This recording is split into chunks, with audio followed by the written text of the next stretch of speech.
Hello everyone, today I want to talk about the new upcoming character Baizhu and hopefully help you figure out if he fits your playstyle and team composition, so ultimately if this character is worth your wishes. First I will go over his skill kit and talk about gameplay or build ideas, and in the later half I'll get into synergies with other characters and team compositions. His normal attacks aren't too interesting, so let's skip straight to the Elemental skill. It attacks up to 3 nearby opponents and then heals your characters once it returns. That's it, quite simple. As for the Elemental Burst skill, it creates shields periodically for your active character, which also heal them. Aside from this, every time a new shield is generated or whenever a shield is broken or expired, nearby opponents are attacked with Dendro damage.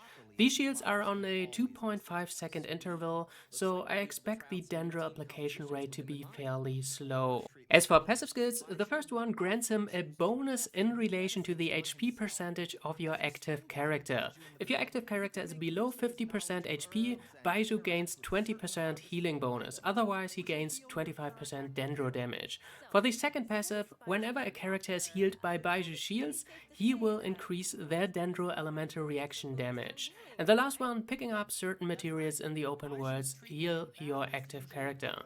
Baizhu kind of reminds me of Thoma, a character who can sustain your team while providing slow off-field elemental application.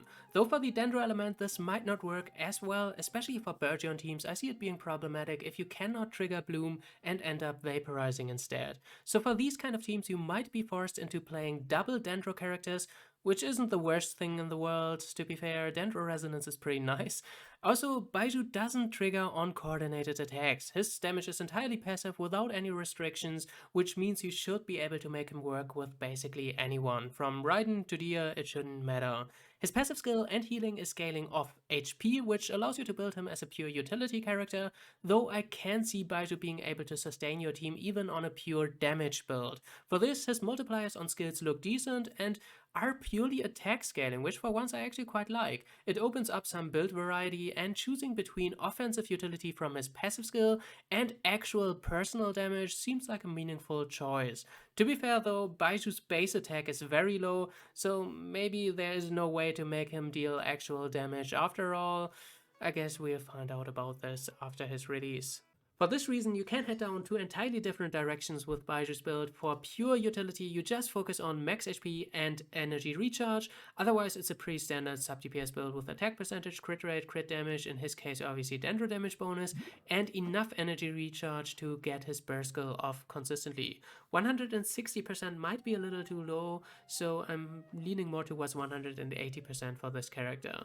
As for artifact sets, I think a good all-around option is the Deepwood memory set for the extra utility. For pure damage, your best option should be the emblem set, and if you run like a Nilo Bloom team, the Flower of Paradise Lost extra Bloom damage can be really nice as well.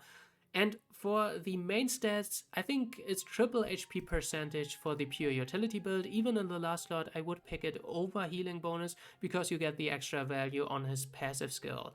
Otherwise, for damage, you just go crit rate, crit damage here, dendro damage here, and attack percentage here. For weapons, Baizhu seems to be very energy hungry, so to help out with that, I think a Favonius Codex could be really good. Otherwise, if you have high refinements on sacrificial fragments, it could also be very good.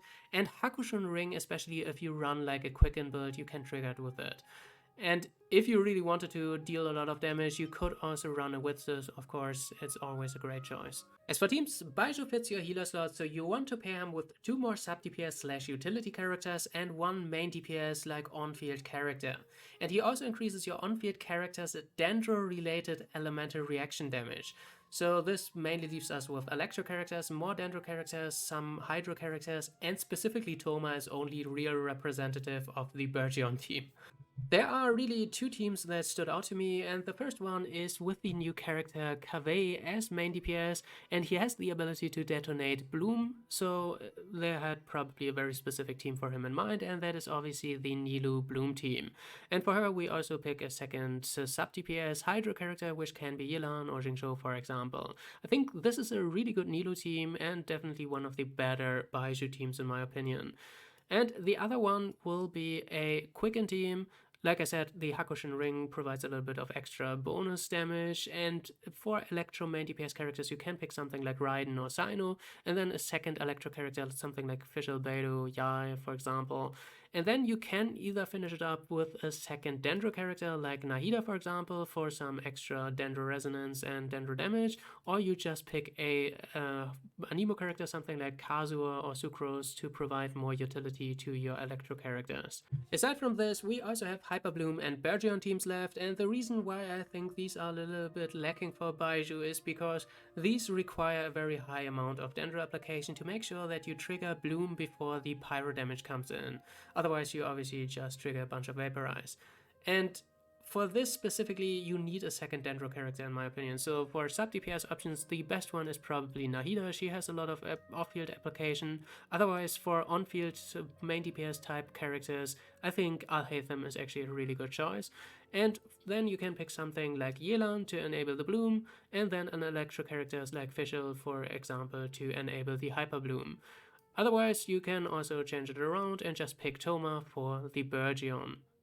Alright, we made it to the end. I hope this was somewhat helpful. I would wait a little and see what people do with Baizhu. Potentially you have a very versatile character here, not just a pure utility character.